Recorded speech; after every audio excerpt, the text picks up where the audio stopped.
Welcome to our Python programming series. Today, we're diving into the basics of Python primitives, integers, floating point numbers, and strings. Let's get coding. Integers are whole numbers without a fractional component. In Python, they can be of any length. Let's see some examples. Python. A equals 10. B equals -5. C equals 123,456,789. Print A, B, C. As you can see, integers can be positive, negative, or very large.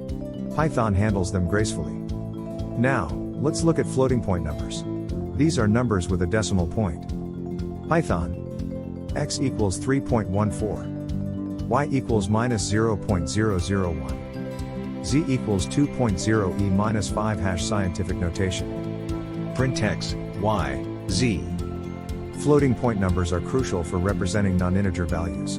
Notice the scientific notation example for very small or large numbers.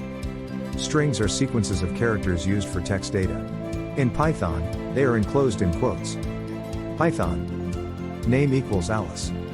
Greeting equals hello, world. Paragraph equals this is a multi-line string.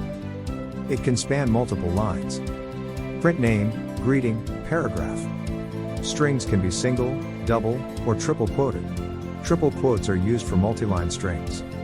These primitives can be combined and manipulated in various ways to form the backbone of your Python programs. Python. Number equals 10. Pi equals 3.14. Message equals the value of pi is plus str pi. Combined equals number plus pi. Print message print combined number, combined. Notice how we convert the float to a string to concatenate it with other strings. Operations like addition work naturally with integers and floats. That's a wrap on Python primitives. Remember, understanding these basics is key to your journey in Python programming. Stay tuned for more coding adventures.